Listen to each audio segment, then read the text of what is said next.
it's next man up, but it felt like that impacted you guys offensively. Yeah, I actually thought Amari came in and played well. Had a couple runs in there, but honestly, obviously when you lose one of your best players, that hurts. But we got to, carry the load for him. I thought Amari did a good job. What happened with James and how's he feeling? I think he's feeling okay. I think on that long run, might have got his foot stuck in the ground there, might have twisted his knee up. So we'll see tomorrow. You guys have been resilient all year, but does that change when turnovers start happening? Yeah, I think what did we lose the takeaway battle? 3-1. It's just a hard way to go. We got to do a better job execution-wise, protecting the football. That's all 11. And we got to get that cleaned up because if you're losing the takeaway battle, our guys know that's a winning stat, and you're not going to win a lot of games. How important is it to start fast in general than today? How did not starting fast kind of affect us? Yeah, we got behind the 8 ball a little bit. They went all the way downfield, scored. We go 3 and out, and they went all the way down the field again. I think they kicked the field goal. So we're spotting them 10 points right there. But, a play here or there, give them credit. They made some plays. They got good players. And then I felt like we got back in the game. We started rolling a little bit. Defense then forced a couple punts. Offense scored some points, got back into it there, had the goal line stand there, and then I think they had the pick 6, so lost a little momentum there. But, just anytime I think that when you're playing spotting a team points, that affects play calling on all 3 sides. And not to say that you got to be able to come from behind, and that's early in the game too. But we have to make sure that we're not spotting teams' points, which we've done the last 2 weeks now. Third, Dobbs goes for on 4th. I think everyone knew you were going to go for it in that situation because he scores. But if you convert there and get a touchdown, what are we doing right now? Well, we'll never know. I don't live in the past. That's a good question. They made a good play. I like the call. They made a good play. Stopped us. Was the switch from Clark to Hamilton a matchup thing, or is that a little bit of both? The decision to have Marco travel, because that seemed like the first time this season. Yeah. We that I think it seemed like he caught a lot of balls today for a lot of yards and a lot of touchdowns. So obviously, as a defensive staff, myself being the leader of that, we didn't do enough on that side. You can't let their best player beat you, and that's what we just did. So that falls solely on me, and we can't let that happen again. So point blank, there's the game on defense. You let their best player beat you.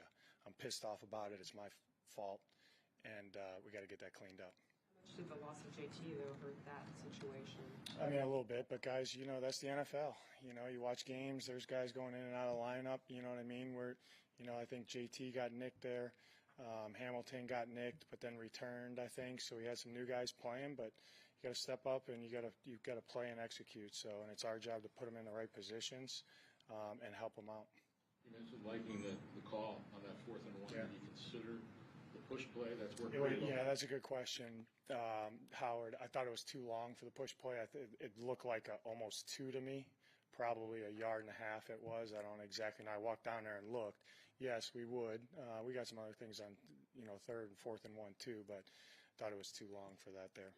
Damian Williams going to be an option for you next week? We'll see. We'll see. Everyone in the building's an option. What is the issue in the secondary when you look at we got to coach better. That's the issue. Well, thank you. Okay, thank you. Josh Dobbs in here, everybody else in the left.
Josh. You guys have been resilient all year, but how much does turnovers change that game? Yeah, turnovers are tough. We take pride in taking care of the football, and both of those are on me. Especially, you're about to go into the half with the lead in that area of the field, right? Like I got to be extremely smart and take care of the football, like no matter what the circumstance is. So, that's tough. You give them a cheap one going into the half, and then the fourth down one, we gotta make a play. But obviously, the fumble to start off a drive, and we felt like we go down and score a touchdown there. It's a 4-point game, and anyone's game from there. Yeah, they're tough. So we take pride in taking care of the football on the offense. It really starts there. As we've seen throughout the season, when we take care of the football, we give ourselves a chance, and we're in games. So that's going to be a big point of emphasis pushing forward. Intended for Hollywood or Pascal? Yeah, the ball was intended for Hollywood. He ran a slant. He was getting in there. So probably a tight window, obviously, and so I can't make that decision with the ball. I got to keep the ball safe, especially hiding awareness in that area of the field. And so we'll fix it. We'll take care of the football, and we'll be better. You guys get off to faster starts than you did today. Yeah, I think that starts with me. 2-3 analysis to start the game is really not our standard at all in offense. As I've said, when we show up and we're locked in and executing to start games, man, we start fast. And that's what we felt like we had the opportunity to do today. I got to be cleaner to start the game. Taking a sack on second play of the game, putting us behind the sticks is tough to overcome. And then missing Hollywood down the sideline when he ran a great route is also a missed opportunity. So it's on me to get us starting faster, clean execution to start the game, and I think that will set us up for more success throughout the game. For the offense when you are down 10-0? Nothing changes. As we saw, I thought the response was extremely well by the offense. You're down 10-0, no one blinks, no one flinches. You go down, you execute, and you score 2 touchdowns in the blink of an eye. And that's the expectation that we expect really on every drive. The opportunities are there. The plays are there. We know the defense across from us is going to make plays. We're not oblivious to that. But when the opportunities are there, man, we got to capitalize, starting with myself to set the tempo to start the game, and then that will echo throughout the offense. I know it's not supposed to change when a player goes out, but did something change when James gets hurt? Obviously, James was a great runner and a great part of our offense. But I thought Amari stepped in and did a tremendous job, man. They score to start the third quarter, and we get the ball in space, got guys making plays, and then you hand the ball off to Amari 3 times, and he puts the ball in the end zone. So he stepped up well in that aspect of picking up the running game. I know he's been emphasized in the pass game a little bit more thus far, but that was huge to see him come in and step in. Obviously for him to get his first touchdown, which I know was a good feeling for him, but also then for him also to be really good in protection and everything. So, yeah, obviously, when you lose James, that's tough. But I thought the response by Amari to step in and take on a bigger role and not flinch was really good. You're right there into the third quarter, 4-point game, but you've been outscored as a team 54-7 in the fourth quarter. How much are you anxious to flip that script offensively and defensively? Yeah, we're anxious to do that, man. Games in the NFL come down to fourth quarter execution. Obviously, first, second, third quarter execution is important, but fourth quarter execution is critical, man. When you have the ball in your hands, you want to go down, score, execute, play at a high level. So it was frustrating, especially as the quarterback of the offense, for us not to do that. We had the ball in our hands, 2-possession game, opportunity to make it a 1-possession game, and we didn't execute. So we are anxious to flip that script, and we will flip the script. We are pointing out ways to improve and get better, and in addition to protecting the football, man, crunch time execution will be at the top of our list. You mentioned being frustrated. Was this a particularly frustrating game for you? It seemed maybe some of the high passes. Was that frustrating from your standpoint? I don't I think at the end of the game, obviously, when windows are tight, you're trying to fit it in there. Give our guys an opportunity to go up and make a play, which they've shown the willingness to do that. So no, that wasn't part of it, man. Just overall execution to start the game on those nitty gritty plays, man. 4th and 1 on the opposing team's 20-yard line, we feel like we should execute and get that first down, you know? And so it's just like those little plays, man, that have such a huge impact on a game. We need to come out on the other side of those, come out victorious on those plays, and that will change the overall score of the game. Thanks, Josh. Awesome. Appreciate you.